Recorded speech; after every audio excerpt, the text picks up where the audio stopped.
So that's what we stand for, our women, our children, our land. Simple as that. Loyalty towards the country, loyalty to the people of the country who have given me almost everything that I've got today. If I go anywhere else, I wouldn't have the things that I've got here today, let's say it that way. All our people that died in the Second World War, tens of thousands of people fought for our shores. Only in Dover can you take a nice stroll and find a historic crash landing, 1909, the first pilot to fly across the English Channel. How do the Brits survive the heat? What is the key? And it's something that us Americans really resonate with. But what's happening now is a takeover that we must understand. This is the end. You guys, as an American, it is something else to see this. First time going to the great country of Great Britain. I'm very excited as an American.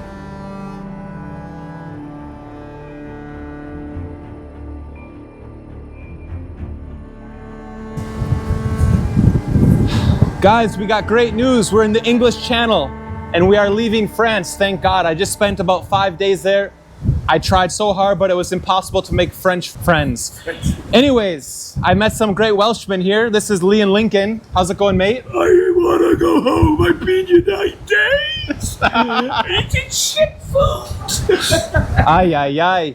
Anyways, you guys, we gotta go back 85 years and think about the English Channel and the miracle that occurred here, the evacuation of Dunkirk. This was filled with volunteer fishermen helping evacuate over 300,000 Allied troops. And if it wasn't for Churchill's commands and that great miraculous evacuation, world history would have been different, very different today. And now what we got going on now is there's lots of dinghies and there's a massive migrant crisis. You can't ignore it. We saw the video in Calais before. Can I see what's in your bag? Just a little tipple just to get me through customs. You know what I mean? just through the ferry. If we went down, this is what we'd be jumping in, but fortunately the waters don't seem too choppy today. You can imagine the English Channel is very choppy. On other occasions, wow. You guys, as an American, it is something else to see this. First time going to the great country of Great Britain. I'm very excited as an American, and I can't wait to have my first fish and chips. Let's see the boat. Feels like a shopping center here. We have lots of people. Hola, ¿qué tal? ¿Bien? ¿Estás almorzando y todo, eh? Tomando un vinito. Madre mía, que disfrutéis, eh? Oh, I love my Spanish friends. I met Spanish friends, and like I said, I could not make any friends with the French people. I tried, but no parlez-vous français? But I tell you what, the people from England, from the UK, are super, super friendly. Martin, when you see the English Channel up there, what do you think of? What kind of history comes to your mind? All our people that died in the Second World War, I suppose. Tens of thousands of people fought for our shores. And we've gone from lovely cruise ships like those to little dinghies like those. Well, thanks, Grandad. Has Great Britain changed a lot with this migrant crisis? What have you been noticing? It's changed a great deal over the last 10, 15 years, especially with the rise in income tax and national insurance. Out of 1 month's wages, 1 week's wages goes towards tax and national insurance to help these lovely doctors and nurses come over on their boats. And of course they do deserve 4-star hotels as well, don't they? New clothes. I hope we get reform in and maybe try and get our country back. It's not too late yet. Great Britain will become Great Britain once again.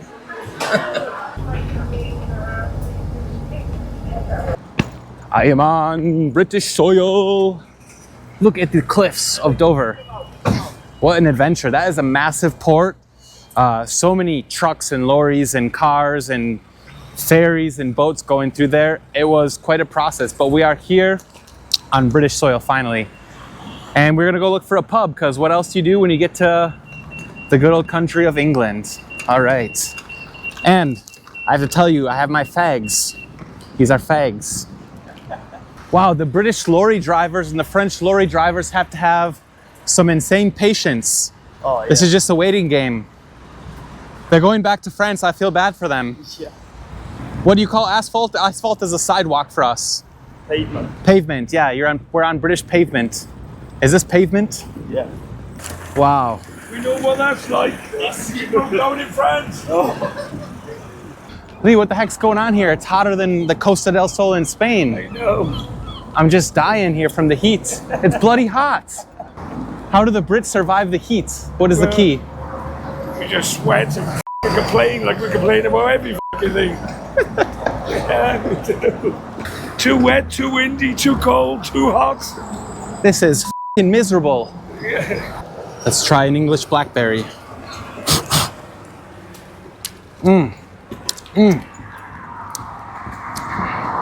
Tastes like my grandma's pies.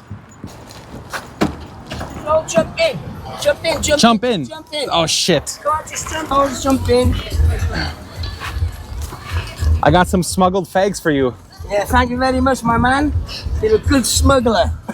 I'm a true English pirate. Pirate, no. I'd like to welcome you as a Welshman to the United Kingdom on behalf of all of us. We're witnessing greatness, man. And me? You're welcome, This is Josh. greatness. I'm Elliot. Elliot, you're welcome as well. Hey, did you know my last name is Smith? Yeah, wow, that's You Welsh. said last night. That's Welsh. Oh yeah. We're just missing our balaclavas. And you gotta say fam. Don't say family, you say fam. Yeah, fam, we're down, fam. It's like amazing here, man. Yeah, it's not normal. Are all pubs like this? No. Normally they're all on one floor. To the English, to the American in Dover. All right, Come on. cheers. Cheers. Cheers, Cheers. man. The Coke. Cheers. Cheers. Cheers. Cheers. We're integrating. And beer's not for queers. Hey, my man, I hope to see you in Wales sometime. All right, brother. Fucking take care. Take care. Enjoy. Pound it. Pound it. Oh. Pound it. Give Pound me a it. hard Yeah, one. man, No, yes. harder. There you go. Nice. There you go. Welsh people, eh? Aren't they just the friendliest buggers? Oh, well, Dover seems quite chill and quaint. In fact, I've been told it's so boring, people prefer to watch your toenails grow instead of coming to Dover.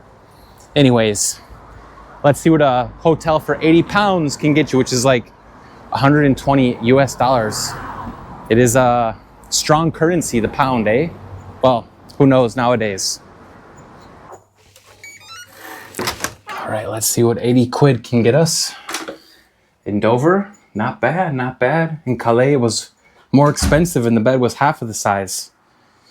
We have a desk so I can edit my Paris videos and a nice little view of the British Creek, the Dover Creek. Oh, there's some British ducklings.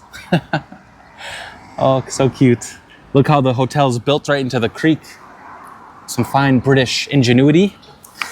And let me guys show you the loo. Now the loo for my American followers is the bathroom, or as they say in Europe, the toilet. Let's check it out. Nice place to take my first poop as an American in a British hotel. Great. So yeah, you guys, you understand that a hotel in the US, a crackhead hotel or motel on the outskirt of some big city, you know, impossible to even get to the city center without a $50 Uber ride. That's what the hotels are like in the US. It's absolutely atrocious. But here, can't really complain, not so bad. It's high season, so it is what it is, a little more expensive. The Welshman told me that is. So I'm gonna take a little Spanish siesta and then we're gonna go explore Dover. And then tomorrow, apparently, there are some British patriots coming to the beach for a peaceful protest. We'll see. It's gonna be interesting. So, well, good afternoon from Dover. Right up there, we can see the Dover Castle. Now for the Americans, let me put this into perspective. There are so many castles in England that you could visit a castle every day for 10 years. And this is one of the most famous ones. If we could get up there, we would be able to see the sea, the English Channel beneath, but we're gonna find an alternative route because things close early here. And I just have to say that the English countryside, at least here in Kent, from what I've seen so far, is absolutely lovely. It really reminds me of Wisconsin. The infrastructure is quite similar. Another thing that I find interesting is just how much brick is used. Now, I just came from France and I live in southern Spain, so obviously it is a bit of a culture shock, even though I can finally speak English again. But yeah, just nice to breathe that beautiful, lush green forest air. And I know that sounds so white. I just love hiking. Let's go. Yeah. Only in Dover can you take a nice stroll and find a historic crash landing, 1909, the first pilot to fly across the English Channel. He landed right here. Just think of how aviation went on to transcend the world of transportation, of warfare, World War I, World War II. Imagine there were little English boys or girls out here playing, and then all of a sudden they could hear the German Luftwaffe coming over to bomb their home country to smithereens, and their fathers, their mothers resisted the Allied forces with the help of the Americans, and that's what really formed such a tight bond between us. And it was those survivors who had kids. They had the boomer generation, the most prosperous generation in America's history. And it's throughout my travels that I've met so many Englishmen from that generation, just wonderful, adventurizing, kind people. They spoke so fondly of Great Britain. And it's a unique cultural connection because it really feels like I could be speaking to my father, to my uncle, to my granddad when I speak to those guys. And it's something that us Americans really resonate with. And to see what's happening here is just really appalling. I mean, yesterday I ran into an Egyptian guy who pulled out the translator in Arabic. He didn't speak English or French or anything. And he said, "Can you bring me to England?" He literally thought I could just like smuggle him across on the ferry. Like he assumed like I just have the golden ticket to El Dorado. And then I said, "I'm not a freaking human trafficker, man." I told him I lived in Spain, and he said, "Can you please bring me to Spain? Please, please help me find a job." And I go, "Mate, the unemployment in Spain is over 30%. People don't have jobs there. Europe just doesn't have money growing on trees." Just like, what the hell are they telling these people? I'm not trying to sound melodramatic, but seeing it in real time as an outsider, someone who has a different perspective coming in here, it is just absolutely appalling. I mean, what can I say? These historical monuments here, it's like full circle, they make me think of those things. So I hope not all of the UK is doom and gloom like I've been seeing on the news. So this Swiss couple picked me up and I said I wanted to go to the cliffs of Dover, and somehow we ended up here. This Margaret Thatcher town or whatever, coastal beach area. Man, ooh, chilly. I'm nipping here. But the restaurants are gonna close. So I gotta get me some fish and chips, eh? There's a first for everything. Fish and chips.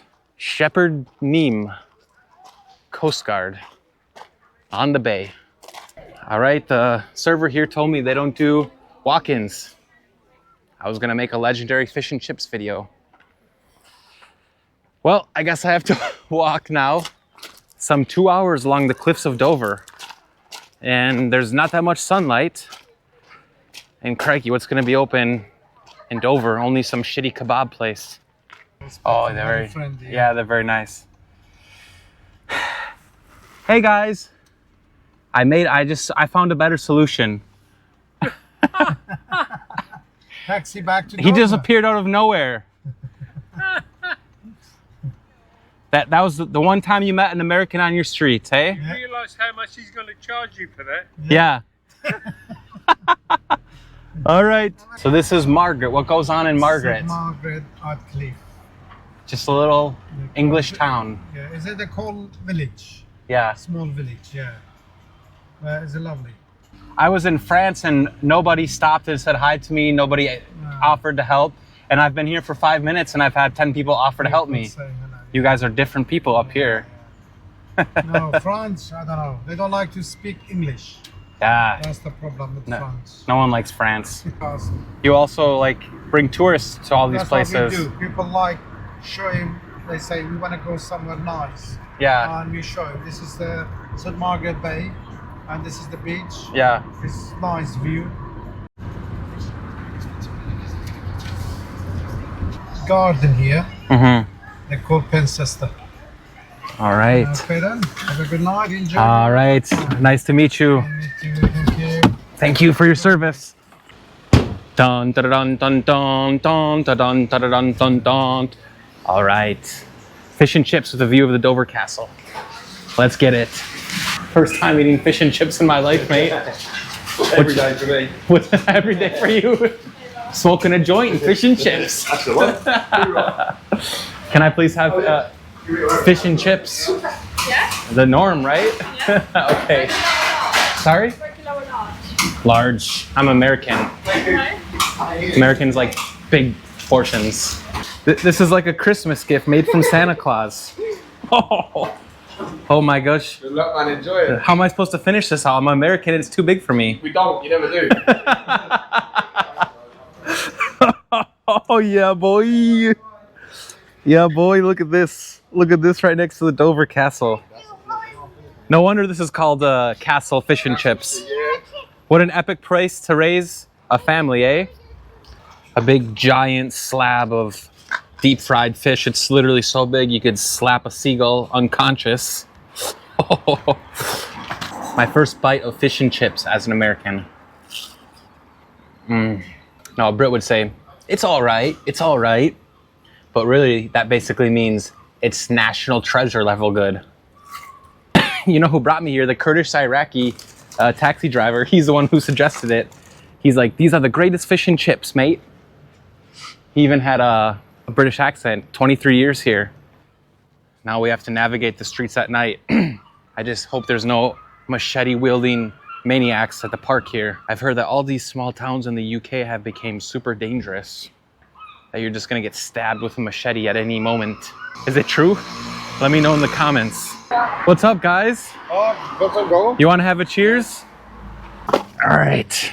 Cheers, mate. It's not open, but cheers, still cheers. Hey, how's it going? Cheers. This is my first street beer in the history of my life. Where are you from? Wisconsin, United States. I'm from Latvia, Poland, and Czech Republic. Nice. Yes. Great success. Yeah, we're all foreigners here. Here is okay.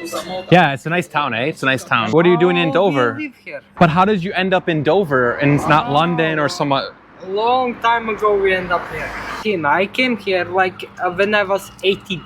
Like a business who's working here. I go there, I talk with the big boss, and the big boss became my family. You're happier here. You're happier here. I'm happy here. It's like home. You see this? Yeah, I love this, man. Yeah. It's like That's America right there, eh? this is what I want. This is Chicago. Yeah, this is where I want to go to Chicago, New York, and all these places. Here's one. Look at that gun. This is what I want to experience because you cannot experience this here. This is like proper, like Yeah, that's for hunting.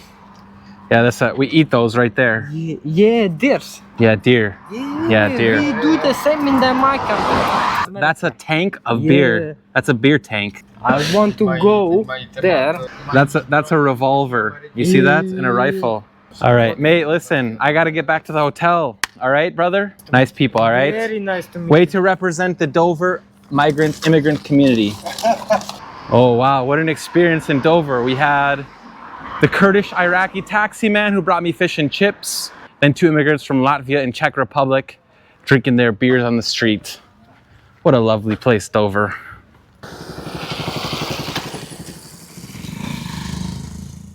Good morning from the Kent police station here in Dover. Now they told me here in England, if someone commits a heinous crime and they come here to jail, they'll be out in 2 days. Anyways, we have something really special to do. It's a moment we've all been waiting for.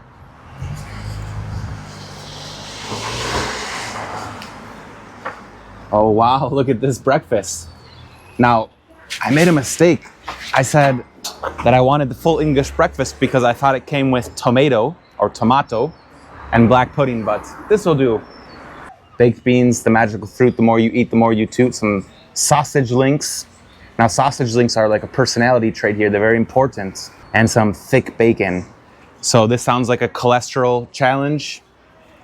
God save my arteries, but you know, I feel like I'm right at home with the English breakfast, all this food here. It's been a while because in Spain, the breakfasts, they don't do it for me. So I just skip breakfast and I fast all day. I really wanted to show my American followers black pudding, which isn't actually black pudding. It's congealed blood sausage. So here in Britain, they don't waste anything. And if that makes you uncomfortable, I guess, welcome to Britain.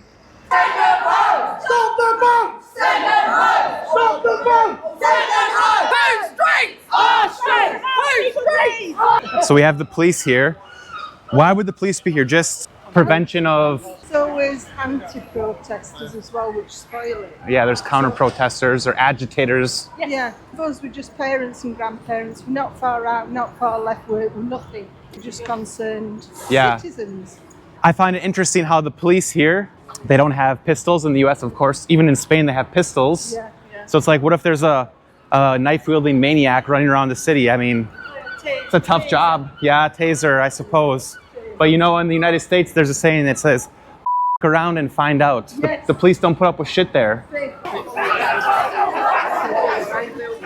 What brought you guys here today to protest? What are you protesting against? Same reason we came here 10 years ago, to stop the boats. The boats. The influx of immigrants into this country is a drain on our NHS. It's a drain on our housing. It's a drain on our financials. Our benefit system is getting destroyed. Our eating, our land is absolutely devastated because we can't afford to feed our people. And now our kids are getting raped, abused and stabbed up. So yeah, this is enough's enough. We've had enough. So you said it's progressively gotten worse the last 5 years. Last 10 years we've been coming here doing this. Now there's millions of them. And it's not stopping. It ain't going away. Yeah, I was just in Calais and I saw new migrants arrive 3 days in a row. Oh, only 3 days, mate. We've had thousands come through here. One of these people had to chase them out of their house 10 years ago with a sledgehammer because they broke in to try and hurt her. Yeah. So that's what we stand for. Our women, our children, our land. Simple as that. I understand that Great Britain has had migrants for many decades, Polish and Czech and all everything. Integrated and they're all absolutely brilliant. But when you come here telling me that Allah and the Prophet Muhammad says you can go and do this, this and this, and women go and beat your women up and you can let's marry children at 9 years old. Britain has laws, mate. And laws are there to be adhered to. If you can't adhere to them, pack your boat, f*** off. It's affecting the working class citizens, people who are paying taxes because they live next to you now, right? It's not about living next to. If they integrate, it's all good. They're having their own little communities, they have their own little pedo rings, they don't hand them over. They want their churches, their way of life. They're destroying Christianity. It's a Christian land. No, mate, this was done. This was given to us in Magna Carta. We are allowed this land. This is our land by right, our birthright. You come here, you assimilate, you join in, you be a part of. So if you can't, if you had a message to Keir Starmer, what would you say to him? remember your history. I bought this shirt before I came to Great Britain because it's like a symbol of traveling for me, and it's kind of funny as well. Yeah. But you're saying, would I be able to interview the other side? No, they won't talk to you because you're, in their opinion, biased. Though you're impartial and you're sitting here trying to understand, Yeah, they will see you as a sympathiser of me, yeah. the right, if you like. So they will not talk to you. They will not engage. They will not give you their reasons why they do what they do. But I find that strange because I want to give them all the voice that they deserve in a democracy. They should have a voice and they should be able to tell their version of their beliefs. Yeah. But for you to get a correct opinion of it and make your own opinion of whether I'm right or they're right or whatever, don't wear anything like that near the left. Okay. You can wear anything you like in our camp. We don't care. We grew up just like wearing shirts, kind of just like because you buy them at the store, like at Walmart. Right. Oh So gosh. if you're wearing a flag, So that answers my question. Yeah, the flag here is now political. yes. It used to just fly be. the flag. You fly the English flag, the British flag. You're classed as a racist, Yeah. patriotic racist. So everyone here is racist. Oh yeah, pretty much. Yeah, even the coloured people. That's what the left will have you believe. That's what the government want you to believe. Yeah, absolutely. It is what it is, my friend. Enjoy your time here. All right, thank you. Yes. It is. I've been voting for years. He's the worst Prime Minister in living memory, that I tell you there. I don't know much about him, but now I know that he's a wanker. All I know is he's a wanker, Keir Starmer. What do we want? Starmer out! When do we want it now? So many questions that need answering. Why are they letting so many in? All right, so it's actually quite hot out here today. I came in the hottest time of year. Cheers, eh? Always welcome. Thanks. Kieran, you're sort of a miracle because you were paralyzed a couple years ago. Yeah, I fell out of a tree, broke my spine. I told I'd never walk again, but here I am. Hey, you walked down from the train station, and Dover's not a very flat city, is it? It's a very hilly place, but... Cheers to you. Cheers to that, mate. So that means in a few years you're going to be running. Yes, you know that. I'm going to try my hardest. Thank you. All right, Kieran. Cheers, guys. I'll see you down in Portsmouth then, right? All right. Making contacts to explore rural England. The quintessential England that I read about in a book by an American author named Bill Bryson called Small Notes from a Little Island. And I really wonder, Bill Bryson didn't talk much about, well, he didn't really mention at all, because he wrote the book decades ago, what England was like with regards to immigration, but I'm sure he would have a different perception nowadays here. What motivates you to do this? The patriotism in me. I feel so let down for the future of our kids. I feel so let down for our disabled, our elderly, our farmers, our fishermen, the good patriotic people of this country that we need for it to run properly are being let down. The safety of the women and children is gone. The police aren't coming to save them, the government aren't coming to save them. They keep saying they're going to smash these boats, smash these gangs, stop this from happening, but they're not. So we need to unite the people. We have to stand up peacefully, which is beautiful. And we need more and more of this, really.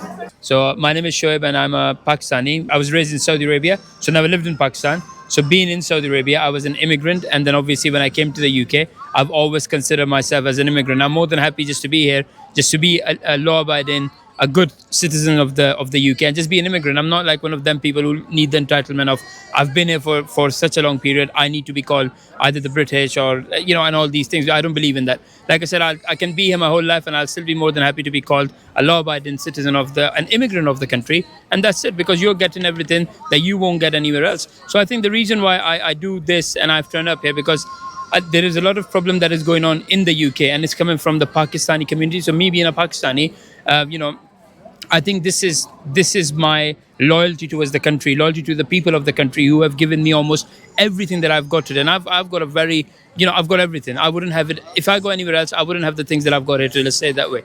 So for me, this is my loyalty to the people and to the country. When the white British people are saying, okay, we don't want this, and I'm thinking, yeah, that's exactly the same. I'm not going to sit there and say, just because it's not happening to me, it doesn't concern me, I shouldn't say anything. Because if I decide to do that, I'm going to have a very easy life, because that's exactly the reason why I'm here today. So when I start speaking for the people, like I know the people don't need me to speak on their behalf, but I said, no, you know what? They are feeling something that I'm feeling, and I need to say it, because if I don't say it, the whole world is saying, yeah, the British people are racist. But when they see someone like me, a brown Pakistani person talking about exactly the same thing that the white British people are talking about, then it comes out of that thing where they easily can call you racist and they say, let's move on. You can't move on anymore. You can't call people racist, fascist and say, oh, you know what, this is it. This is not it. It's just the start. And I would like to say more people should come out. And to the Pakistanis, to the ethnic minorities, when they go around and say, oh, why us? Why us? Get out of this victimhood mentality. The reason why people hate the Pakistani or hate somebody who looks like me is because of the thing that is done by my own community. So rather than taking accountability, don't deflect. Don't say, oh, you know what, why you want to talk about the Pakistani? What about the white? What about the black? What about this? Well, that is not the problem. Yes, there is a problem of that as well. But the majority, the thing that we are talking about, the systematic failure of the white British girls when they were as young as 9, 10, 11, 12 years old, and when they went to the police, rather than the police helping them, they turned around and they said to them, oh, why did you get drunk? Why did you, we've always been kids. We have done things that we were not supposed to do. We have been through life choices that we regret. Everybody have that problem. But then for the police and for the system not to stand with the people of the country, yet they want to talk about what's happening in foreign countries. They want to talk about the foreign affairs or how much they would like to help this country and that country. Help your own country first, and then let's talk about immigration or migrants. And I do agree, the people turning up here without any paper, first of all, 99.999% of them are men. I have never ever seen any woman, any children. I have not seen it, unless it's the BBC recording with the mainstream, nonsense media. Biased reports. Biased reports. Exactly, you're absolutely right. So when I see that, yes, these are illegal criminals. They should not be here. I'm a legal migrant. I came here through Heathrow Airport, and I will talk about myself as well. If I am in this country and I cannot abide by the law of this country, I think I should be deported as well. Why do you come to a country, you know the rules, you know the regulations, especially when you come illegally, you know everything is on the book. If you cannot follow that, if you're not okay with UK being a Christian country, maybe go to a Muslim country then. Yeah. There are many, there are plenty. So yeah, that's the reason why I'm doing it. I don't see any ethnic minority, unfortunately. So, but yeah, it is what it is. So on one hand, as an immigrant, you've given a voice to other immigrants who perhaps feel the same way as you, but they're scared to speak out. Yeah.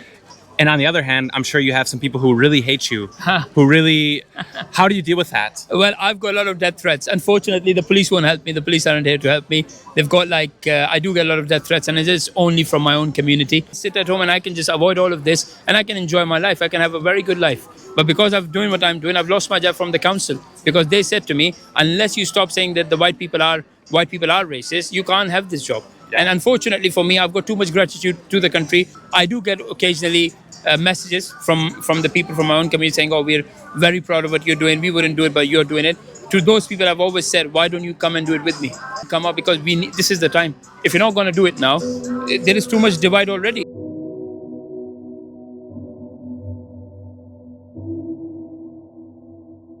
The most important thing is, Elliot, that we must understand this is the end. You must understand that. And I'm not an idiot, and I lived 12 years in Iran, and I know about Islam. Persian people are not Islamic. They have the religion there, but they're not the mindset of the Arab nations, and Pakistan, these kinds of Islamists. But what's happening now is a takeover. It's originated from the likes of Musk, Gates, Klaus Schwab, have you heard of him? Noah Harari, have you heard of him? Mm-hmm. These are demonically possessed humans. Their whole intention is to create in you a neuralink or something which will affect your DNA. This is important for young to know. That DNA that you've got is human. That's what makes you who you are. If you've got a terrible thing wrong with you, we can deal with it. We will just inject this wonderful new serum and get rid of it for you. And they might even do that. But that will affect the DNA, which will make it, this is important, will affect your humanity, because that is who you are, and that is God-given. What I'm trying to say to you is the Bible comes in here. There will come a time, nations will rise against nation, war against war, famines, hatred, kingdom against, all happening. But the most important thing I want you to remember, I don't suppose you've got a Bible. Revelation 13, there will come a time when you will be asked to take a mark. COVID, everybody, you've got to go and get it, you've got to go and get it. That was the introduction to their power. The whole world fell for that, the whole world, you see it. But I've got friends that have had up to 8 of those. Now, I'm not saying that was the mark, but it was an introduction to how easily it will be for them when the time comes. You know about digital currency, don't you? Yeah.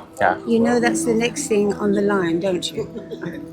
Once they got digital currency on your right hand or on your forehead, you can choose. Mm-hmm. You can choose.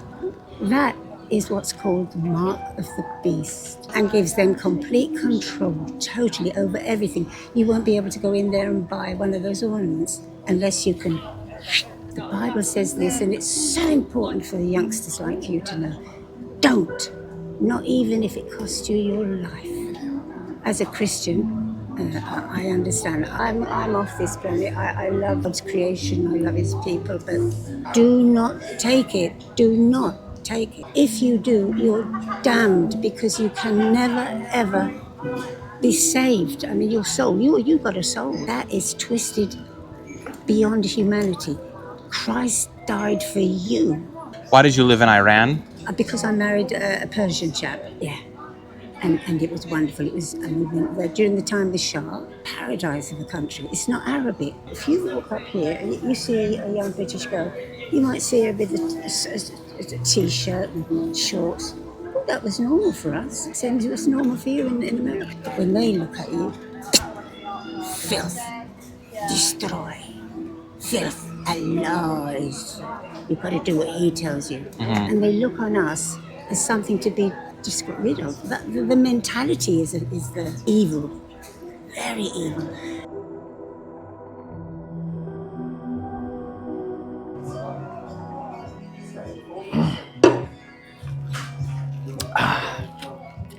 Well, just finished my first cider. My friend, the Absolute Ranker, would have ranked that Britain's worst cider. He only rates the worst things in Britain because the best things don't sell. Anyways, we got to catch our first ride on a real British railway, not the Amtrak, not the Greyhound. Let's take a gamble and see what we can find. Dover to London. Let's go. Everyone's so helpful here.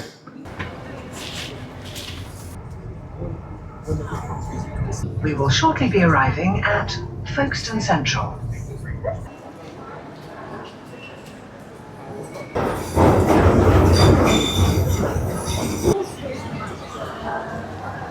That was an adventure, my first tube ride. We were packed in there like sardines, but there's a difference. Sardines aren't sweating on each other.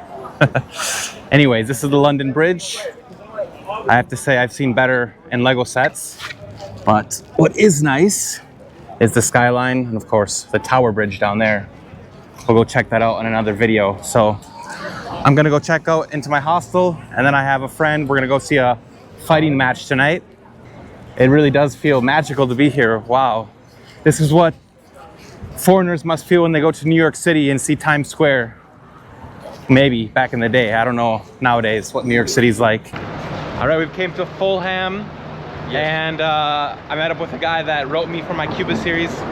This is Michael, right? Yeah, Michael. And we're gonna be going and doing some things tomorrow. But anyways, what a nice little area. And this is Chris, his buddy. Yes, I'm Michael's buddy. So what's living in London like, eh? What's living in London like? Chaotic, expensive. Yeah, dude. This is like, it gives me the feeling of New York City. Like, this is what people feel like when they go to New York City. They're like, big lights, it's bright, multicultural. I feel like New York City probably might be a little more dodgy, but still. I mean, London's dodgy, has its fair dodge. I mean, there's no guns, there's knives, but that's the difference. Yeah. I've been looking for the biker guys who come and snatch phones. I haven't found any yet. Okay. Not yet. Not yet. Not yet. You want to interview them or something? I mean, I would love to video anyone who wants to show me their hood. So you guys, if you're seeing this video and you want to show me your dangerous hood or your community with an outside perspective of an American, I'm right here. I'm ready for it. The hood would be, down our perspective of hood is World's End. World's End? Yeah. World's End. Crackhead Central. Okay. Oh, we should I'm down for that. Danny Coke. Oh, Danny Coke. Yeah, he'll be good for this. Yeah. Yeah. This is the Chelsea Stadium. They won the Club World Cup like in 2025. Chelsea. Okay. Oh, yeah. Okay, so explain for Americans. Obviously, football is the national sport, the biggest sport besides rugby, and Chelsea this is like legendary right here, next to Real Madrid and Barcelona. This is where the games are. Yes, and this gets mad on home stadium. That's where they have all it's the like old school English. They have all the trophies they've won there on the wall. Yeah. See. It's like old school English style with bricks, as you can see. It's quite an old stadium, but they want to get a new one. So, anyways, you guys live in this area. What's this area like?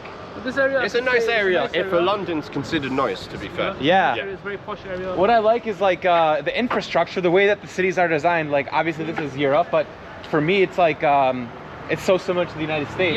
Yeah. And I've been so used to Spain. I live in Spain.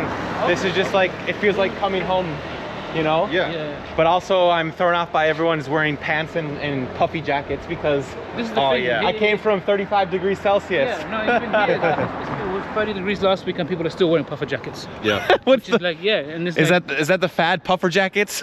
Like, okay, now I'm wearing this just to be safe because it was raining earlier. Yeah. It hasn't rained in a while. Yeah, it hasn't rained in a while. Yeah, so Michael, you guys, he speaks Spanish. We're gonna be seeing that tomorrow. Yeah, claro que habla español. Sí, él habla español, es de Andalucía. Fish and chip shop run by Asians. Yeah. Yes. See, Asians do a great job integrating. Look at that.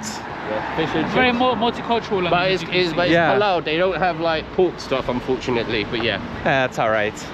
If you want pork, you can get it. Exactly. Yeah. Chicharrón. See? Growing up, being like mixed, did that affect you guys, like, or because you're from London, it was just normal? It was normal because it was normal. I said, London is very multicultural. Yeah. 35% white English. Exactly. Literally in London. I just heard a stat that 40% of people here in London, 9.6 million people, the population, 40% are born outside of the UK. That's a crazy. That's a crazy stat. It's a newer stat, up to date. Let's show him Chicken Hub, which is known as Chicken Cottage. This is like iconic London, like chicken shop. Well, KFC, but our KFC, if that makes sense. The British version of KFC, there's like everywhere. Chicken skins. Do you guys ever watch South Park? Of course. Yeah, that was Carmen likes your chicken skins. Yeah. I remember. The KFC of England. Of London. Of London. Yeah. Of London. Yeah. All right. Chicken Hub. Chicken It Hub. used to be known as Chicken Cottage, but I guess they bought them over. Okay. Yeah. We got Tiski. Polish beer. All right, Polish beer. Multiculturalism in England. You guys don't understand. As an American, drinking on the streets is amazing like this. Cheers. To new friendships. Yes. Can we see the food? Oh, look at that. Man, that looks like Korean barbecue. Wings, barbecue wings. All right, bon appetit. All right, enjoy. And basmati rice. Delicious. Bro, you know what? Like, coming to a big city, the food is quality. There's so many options. Yeah, there's a lot of options. Oh, dude, in France, okay, like France and Spain, I guess we have good variety. But like, we don't have that international mix of like finger licking. We're gonna pass an Ethiopian restaurant in a second. No, there's a Mexican here. How is the Mexican? It's not as good as in America or Mexico. That's Okay. We're just hanging out here in these back neighborhoods, and it's like now everything in the East Coast makes sense, except for that you can't drink beer there. But the way that they made the cities, Boston, Philadelphia, parts of DC, Baltimore, like. I knew this before, obviously, but now it's like full circle. It all makes sense, man. And you know, when you go to Latin America, you see the Spanish influence. Well, the same here. What an interesting first 2 days in England. We saw the British Patriots this morning, rode the train, saw Dover. People there are rural, friendly, working class. Now we're getting a little bit of the London experience. I've never had a better introduction to a new country, eh? Yeah, like the poor and the rich are together. Yeah, it's like even down where I live, Chelsea, you have Walden, which is the, I don't want to say poor, but middle working class. And then the upper class. And then you have the upper class, and it's all mixed. Yeah, so this is a little gated area. And everything here is made with brick. Yeah, everything. Old school English style. Yeah, old school it's like English. In America, I don't know, for example. I was saying Baltimore Philadelphia, mixed with Brooklyn. New York. Yeah, Yeah, it's so unique. Do you live in Brixton? No, he lives here. He's from the ends. The ends means the area. He's local. He's local. OG. Dude, we live in Chelsea area, but us three, we're Arsenal. That's our football team. Oh, you guys are in enemy territory. Yeah. Now that they was talking. Let me quickly. Football. You're the only one here, dog. No way, man. You been to the States before? No, but my sons are out there. All right. They're in Philly. In Philly? This is kind of like Philly. It looks similar. Yeah, but you've been here for what, 30, 40 years? No, more than that. 50. Yeah.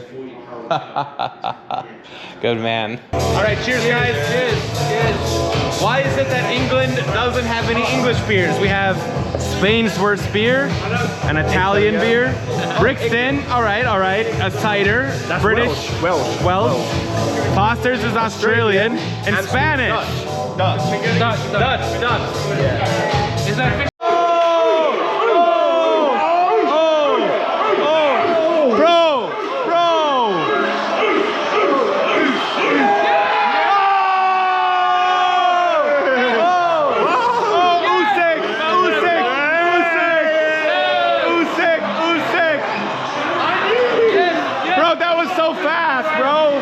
Uzik's loved. Yeah. He's humble. Exactly. So wait, Witherspoon's is legendary, right? Oh, it's the best. Like, you can't get any.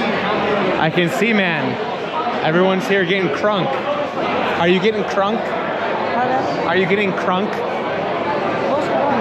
Crunk is drunk and... Is that a South African word? It's American. She's getting crunk. She's getting crunk. All right, guys, let's get crunk. Peach AU, this is the best one ever. I've never had it before. Half Turkish, half Irish. Let's go. Yes. With no tattoos. And the young investors of London. Everyone in this family has it. This is how you really back it. Whoa! What's that? We've got this for £8. We've got 2 drinks here, yeah? You mix this with this monster. Yeah, I can't pronounce it, but it's a nice punch, yeah? You mix it in. This is meant to taste like a strawberry starburst, yeah? The straw's already in it, mix it. Make sure you mix it right in. You leave the straws, yeah? And you know what? You wanna try one? We'll do it together. Elliot and Kate Cody out here. Cheers.